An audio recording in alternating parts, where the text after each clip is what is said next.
croire en sa puissance. Isaïe 50, verset 2. Croyez-vous que ma main soit devenue trop courte pour délivrer, que pour vous libérer, je n'aurai pas la force? Nous commençons la méditation de ce jour par cette pensée de Saint Ambroise qui dit ceci. Quelle chose Dieu ne peut-il pas faire? Non pas celles qui sont difficiles à sa puissance, mais celles qui sont contraires à sa nature. Auditeur de paix divin, pourquoi la pleine obéissance à Dieu est-elle si difficile? Quel obstacle nous empêche de soumettre à son autorité le peu d'autonomie qu'il nous reste? Sa volonté n'est pas discutable.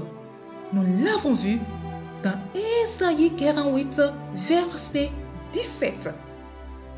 Son empressement à nous pardonner et à nous relever ne fait pas défaut. Ne serait-il pas assez puissant pour répondre à nos besoins?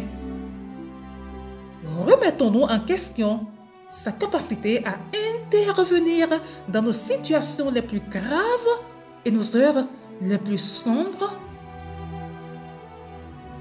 Nous n'avons jamais douté ouvertement de la puissance de Dieu.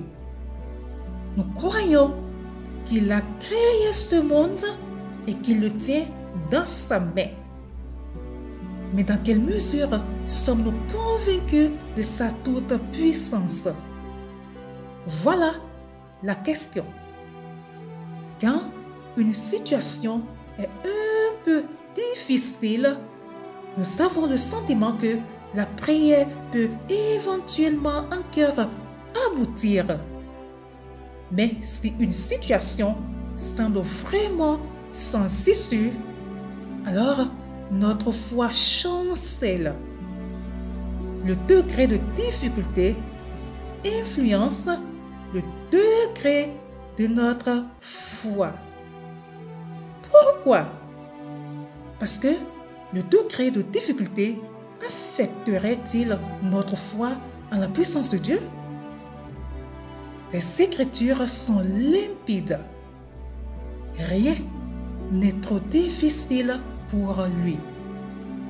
Dieu, en qui nous croyons, a ouvert la mer Rouge, a fait périr Goliath, a soigné les aveugles et les boiteux et a changé l'eau en vin. Le tombeau n'a pas pu le retenir. Alors, pourquoi perdre confiance en sa puissance et en sa bonté devant nos difficultés? Bien-aimés, si vous avez gardé espoir quand les problèmes semblaient surmontables, mais l'avez perdu quand ils ne l'étaient pas, c'est que vous avez oublié le Dieu de l'impossible. Votre situation ne l'effraie pas. Il la comprend sans difficulté. Il prend un grand plaisir à faire irruption dans les situations impossibles et apporter une réponse à laquelle personne n'avait songé. Il attend de nous un acte de foi pour que nous puissions reconnaître que c'est lui qui est intervenu. L'absence d'une telle foi, comme en Isaïe 50, l'attriste profondément.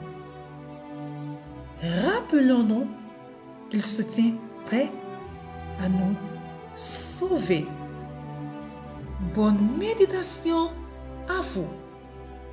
Shalom.